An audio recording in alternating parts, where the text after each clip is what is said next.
sejak mencuat kasus pelecehan, itu ya, dugaan pelecehan terhadap pegawainya. Yang saya sendiri memang tabayun langsung kepada suami korban dan juga kepada korban. Ya, sebenarnya ini di sana sangat melanggar gitu untuk kontak sama korban dan juga suaminya korban. Tapi karena saya merasakan keganjilan-keganjilan yang sudah berlangsung lama, saya langgar. Saya sengaja melanggar karena saya membutuhkan informasi dari kedua belah pihak, gitu ya. Kalau di sebelah sini begini informasinya, saya cross check lagi kepada korban dan juga kepada suami korban saat itu. Dan didapat banyak informasi dan juga bukti-bukti bahwa benar kalau dibilang ada pelecehan itu memang betul. Itu yang saya simpulkan dari bukti-bukti yang beredar. Ada bukti yang Anda terima ya? Ada, karena memang saya dipercayakan untuk memegang bukti itu. Pengen disegerakan sih. Jangan ngomong segera, ada segera yang jelek, ada yang lebih baik. Biar semuanya mahat ini kami segerakan. Kecuali kalau saya sudah memutuskan enggak datang.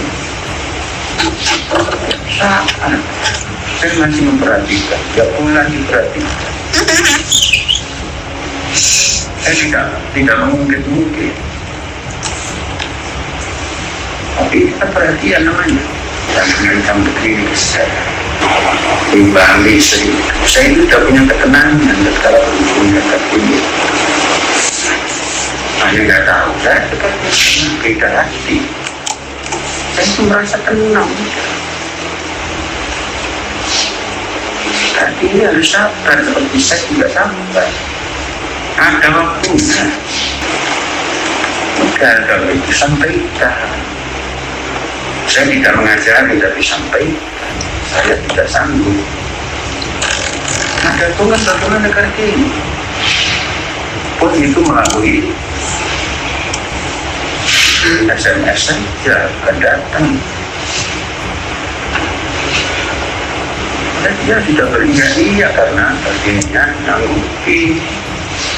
Saya cepat kalau memang saya tidak mau ini tidak mungkin nanti saya sampaikan. Biar dia ambil orang lain.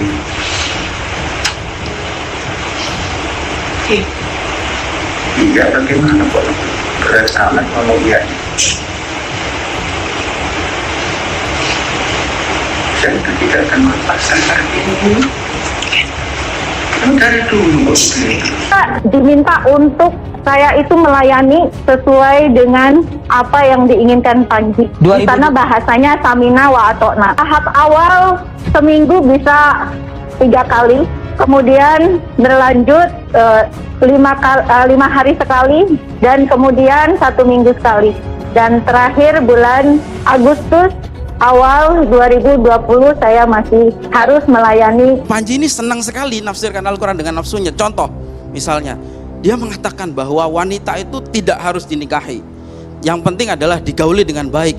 Katanya itu dari Al-Quran, karena di Al-Qurannya wa ashiruhunna bil ma'ruf. Padahal ayat ini berlaku untuk yang sudah ada suami istri. Ada nggak videonya itu? Banyak videonya. Coba banyak videonya. Sekarang jangan sampai menuduh-nuduh gitu. Kita bicara fokus saja. Kita buktikan di pengadilan masalah seperti ini. Jadi gini, ini kan persoalan ketika diperdebatkan. Nah, kemudian putusan terakhir itu ya di pemerintah. Iya. Karena nanti itu aja. Di dalam kaidah dikatakan hukmul hakim yarfaul khilaf. Apakah boleh misalnya Panji itu menafsirkan Al-Quran seenaknya? Nanti akan diputuskan oleh pemerintah. Tetapi tugas kita sebagai intelektual, kita ini kan punya tanggung jawab menyelamatkan umat.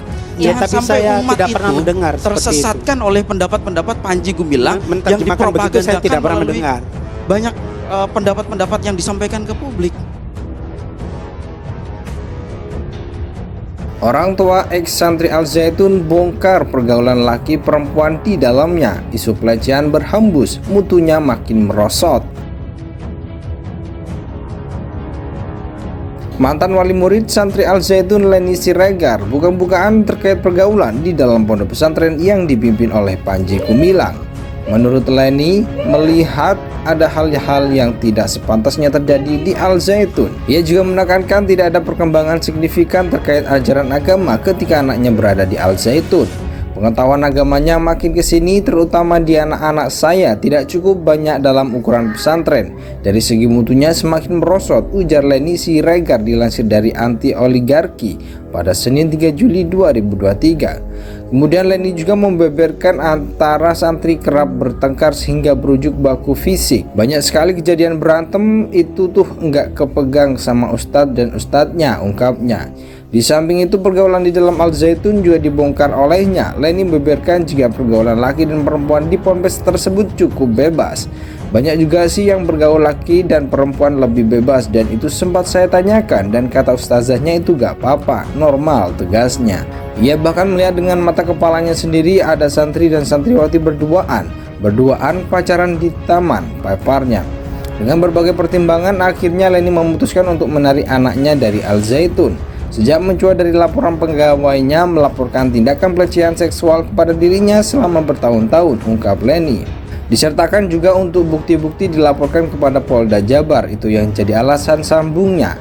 Sebelumnya beredar percakapan yang diduga antara santriwati Al Zaitun yang meminta Panji Gumilang bertanggung jawab. Percakapan itu direkam dengan rekaman suara, di mana santriwati ini diduga menjadi korban pelecehan seksual di Pondok Pesantren Al Zaitun, Indramayu, Jawa Barat. Hal tersebut diketahui melalui sebuah unggahan video di akun TikTok @ustadi dengan latar suara percakapan yang diduga seorang santriwati dengan Panji Gumilang. Percakapan itu disebut bocor, di mana pria yang diduga Panji Gumilang itu dimintai pertanggungjawaban atas perbuatan tak senonoh. Dari percakapan itu terdengar suara seorang wanita diduga santriwati Al Zaitun itu minta agar disegerakan oleh Panji Gumilang. Uniknya, wanita tersebut memanggil pria itu dengan sebutan Syekh yang diduga adalah Panji Gumilang. Pengen disegerakan Syekh, ucap wanita dalam percakapan itu. Pria yang diduga Panji Gumilang lantas mengatakan agar wanita tersebut tidak meminta disegerakan. Suara pria itu terdengar jelas merasa khawatir jika wanita itu minta disegerakan, maka taruhannya adalah mahat yang diduga juga Ponpes Al Zaitun. Jangan ngomong segera, ada segera yang jelek, ada yang lebih baik, jawab pria itu dengan gaya dan nada berbicaranya.